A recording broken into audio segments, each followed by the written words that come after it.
Assalamualaikum dan salam sejahtera. Nama saya Muhammad Faisal bin Abdul Halim, 266661.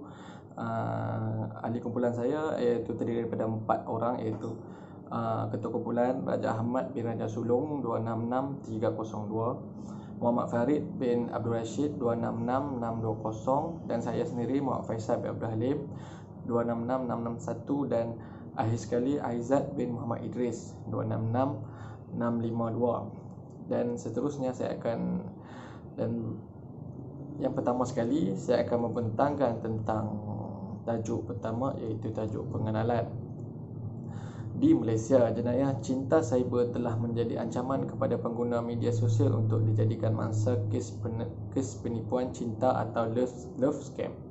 Kelemahan mangsa yang mudah diperdaya telah memberi peluang kepada penjenayah memperdayakan mangsa untuk mendapatkan wang dan menyebabkan mangsa mengalami kerugian yang tinggi sehingga mencecah jutaan ringgit. Dengan adanya laman sosial yang paling popular ketika ini, iaitu Facebook, Twitter, Instagram, Google, Yahoo, Bing, laman dating dan perkongsian video seperti YouTube telah membuka peluang kepada penjenayah memancing mangsa-mangsanya. Adanya maklumat di hujung jari manusia seperti adanya maklumat di hujung jari menjadikan kes ini meningkat naik saban tahun. Menurut statistik Internet World State tahun 2018 melaporkan bahawa seramai 3.023 bilion orang merupakan pengguna atas talian. Salah satu bentuk jenayah cyber yang meningkat di Malaysia adalah jenayah cinta cyber ataupun love scam. Witty and Buchan 2015 mentakrifkan jenayah cyber adalah situasi di mana penjenayah berpura-pura menjalin hubungan cinta, pemalsuan profil akaun laman sosial, penciptaan identiti baru, niat memperdayakan mangsa. Malaysia tidak terkecuali menjadi pangkalan sindiket jenayah cinta cyber. Dalam sindiket ini adalah terdiri daripada warga Afrika, terutamanya di Nigeria, yang telah mengaut keuntungan daripada mangsa sehingga mencecah jutaan ringgit. Statistik yang dilaporkan oleh Jabatan Siasatan Jenayah Komersial Bukit Aman, 1,535 kes penipuan love scam yang dilaporkan pada tahun 2019 membabitkan kerugian 79.11 juta. Jumlah kes meningkat sebanyak 47 kes pada tahun 2020 sehingga kepada 1,582 kes dengan jumlah kerugian 58.33 juta.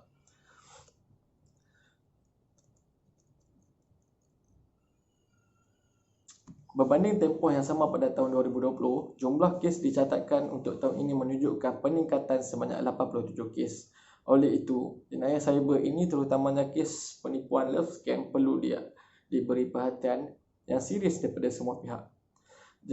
Jabatan Siasatan Jenayah Komersial, Bahagian Siasatan Jenayah Cyber dan Multimedia dan Suruhanjaya Komunikasi dan Multimedia Malaysia menerangkan bahawa tindakan undang-undang boleh diambil terhadap penjenayah, iaitu di bawah Akta Kanun Kesiasaan, Akta Jenayah Komputer dan Akta Komunikasi dan Multimedia Malaysia untuk membendung jenayah cyber ini. Dan seterusnya saya serahkan kepada kawan saya, iaitu Tuan Raja Ahmad bin Raja Sulong. Assalamualaikum warahmatullahi wabarakatuh.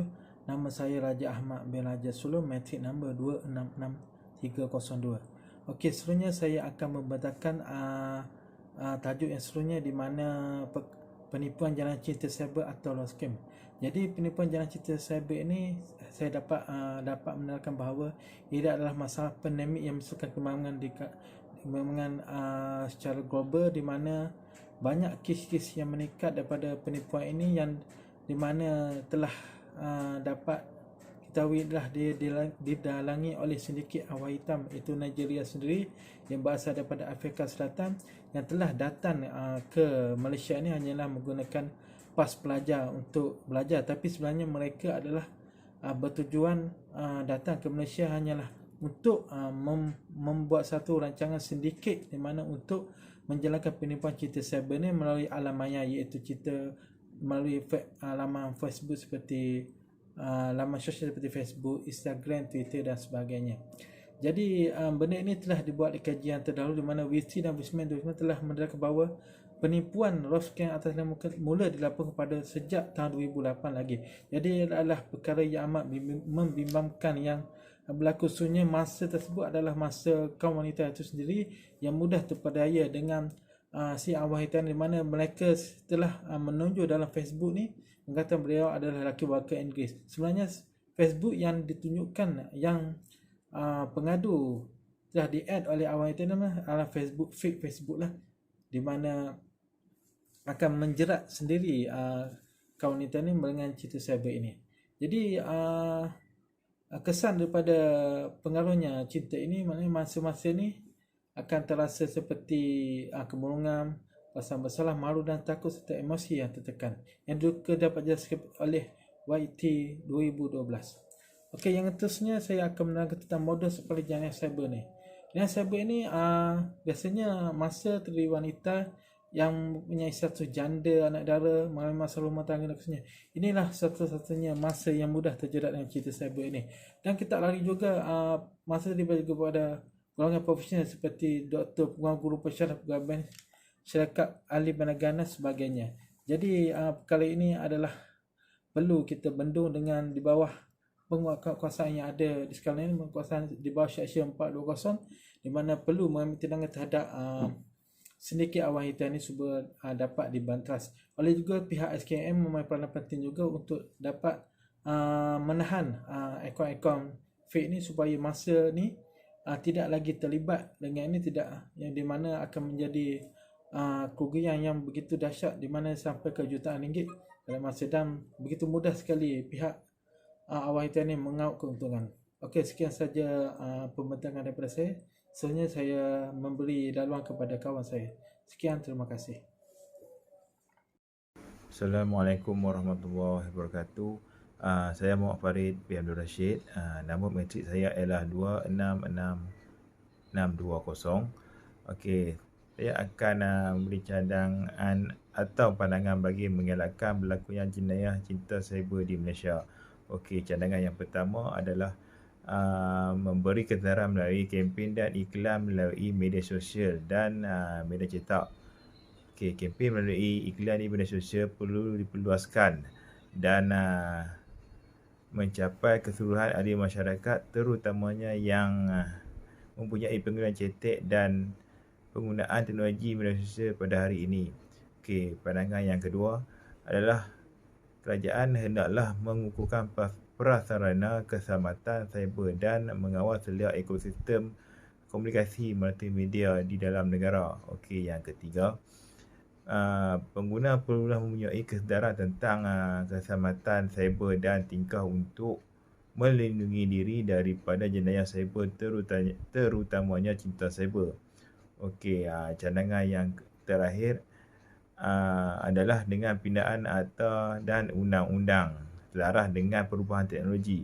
Jika dilihat teknologi semakin pesat, rakyat semakin aktif dengan penggunaan media sosial dalam kehidupan, tetapi perubahan dari aspek undang-undang masih perlahan. Okey, kesimpulannya, pelbagai langkah boleh dilaksanakan setiap pihak mengatasi kes-kes jenayah cyber hari ini.